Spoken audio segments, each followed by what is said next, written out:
अस्सलाम वालेकुम। Microsoft Excel की एक और क्लास के साथ मैं जुल्फ़िकार अली हाज़िर हूँ।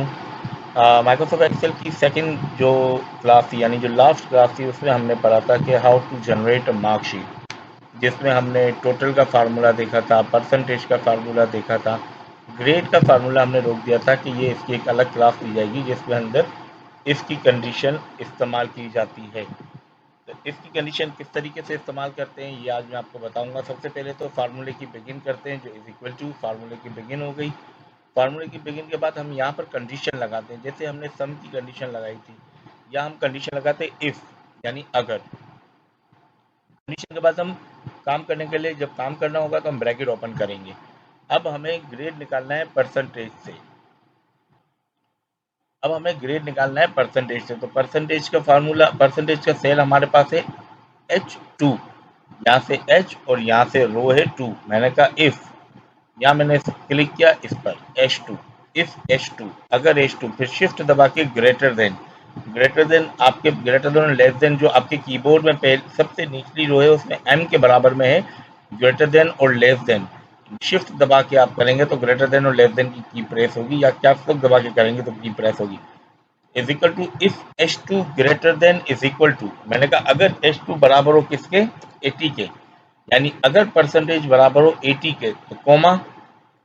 अब इन्वर्टेड कोमा, इन्वर्टेड कोमा में हम क्या लिखते हैं, इन्वर्टेड कोमा में हम वो आइटम लिखेंगे जो आइटम हमें यहाँ पर डिस्प्ले पे लाना है, यानी इन्वर्टेड कोमा में हम वो लिखेंगे जो डिस्प्ले पे लाना है। इफ H2, अगर H2 यानी परसेंटेज अगर 80 हो या 80 से ज़्यादा हो तो क्या हो जाए, मैंने कहा ए हो जाए।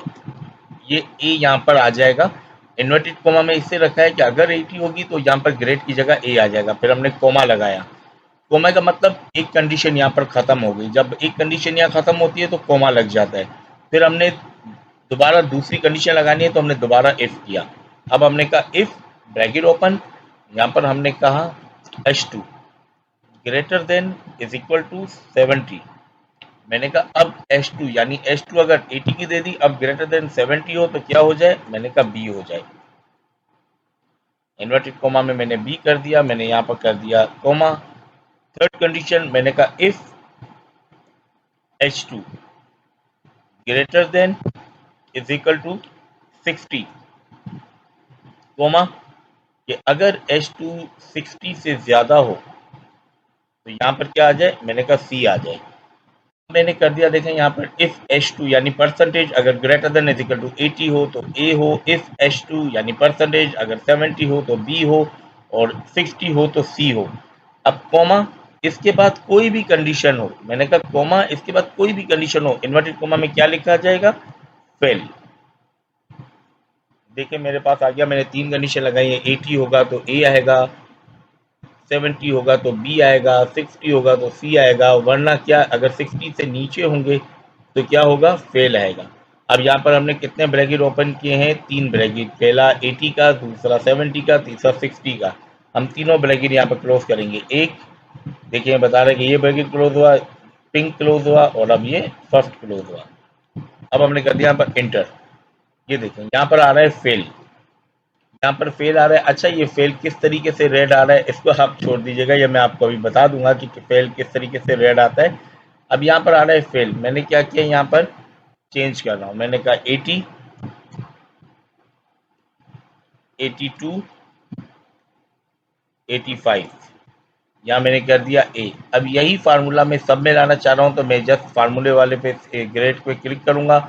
पिक पॉइंट, ये आपका पिक पॉइंट है, पिक पॉइंट पॉइंट पे आऊंगा, यहाँ से मैंने कर दिया इसको ड्रैग और ड्रॉप, ड्रैग करके ड्रॉप कर दिया। ये आपकी आ गई कंडीशन। ठीक है, अब यहाँ पर मैंने कहा कि भाई क्या हो जाए,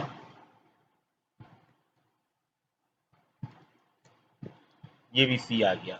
अब मैंने यहाँ पर कर दिया। आपको इस वक्त वो कलर जो फेल में रेड आ रहा है कंडीशनल फॉर्मेटिंग का, वो छोड़ देना है। कंडीशनल फॉर्मेटिंग क्या है वो मैं आपको अभी बता दूंगा। ये आपका फार्मूला आ गया ग्रेड का। ठीक है, अब यहाँ पर देखें ए बी सी, फार्मूला क्या आ रहा है, फार्मूला आ रहा है आपका ये, if A is equal to, if H2 greater than is equal to 80 तो ए आएगा, H greater than is equal to 70 तो बी आएगा, greater than is equal to 60 तो सी आएगा, वरना फेल आएगा। अब मैंने सेलेक्ट किया यहाँ पर इसको, अब मैं एक कलर रिमार्क कर रहा हूँ। कलर रिमार्क के लिए मैं आऊँगा कंडीशनल फॉर्मेटिंग पे। मैं कंडीशनल फॉर्मेटिंग पे आऊँगा, या मैंने सबसे पहले तो जो भी रूल्स हैं इसको मैंने क्लियर कर दिया। अब यहाँ पर मैं कह रहा हूँ कि अब यहाँ पर अब फेल आ जाए। फेल किस तरीके से होगा? 50 50 50, यहाँ पर फेल आ रहा है। अब मैंने कहा कि यहाँ पर मुझे एक ऐसा काम करना है कि जब जैसे ही फेल का ऑप्शन आएगा तो ये फेल रेड हो जाए। तो मैं क्या करूंगा? सेलेक्ट करूंगा, इस सेल पे आऊंगा, यहाँ पर मैं आके कंडीशनल फॉर्मेटिंग पे आऊंगा। कंडीशनल फॉर्मेटिंग आपकी होम के मेन्यू में मौजूद है। मैं आपको दोबारा बता रहा हूँ, कंडीशनल फॉर्मेटिंग होम के मेन्यू में मौजूद है। मैंने कंडीशनल फॉर्मेटिंग में कहा न्यू रूल। कंडीशनल फॉर्मेटिंग में आके मैं कह रहा हूँ न्यू रूल, एक नया रूल दे रहा हूँ मैं। मैंने न्यू रूल पे क्लिक किया। मैंने कहा यहाँ पर आपके पास वैल्यूज है। मैंने कहा format only the cell content. Second पे format only cell that content, मैंने सेल वैल्यू का, मैंने कहा नहीं, मैंने कहा स्पेसिफिक टेक्स्ट।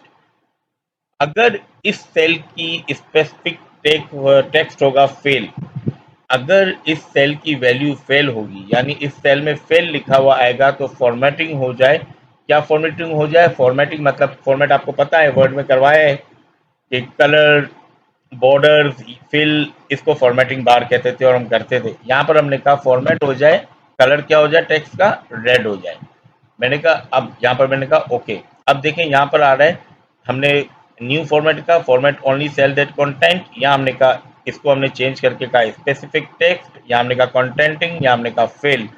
अगर यहाँ पर इस सेल के अंदर, इस वाले सेल के अंदर फेल लिखा हुआ आएगा तो कंडीशन क्या आ जाएगी? टेक्स्ट का कलर क्या हो जाएगा? ऑटोमेटिकली रेड हो जाएगा। मैंने कहा ओके।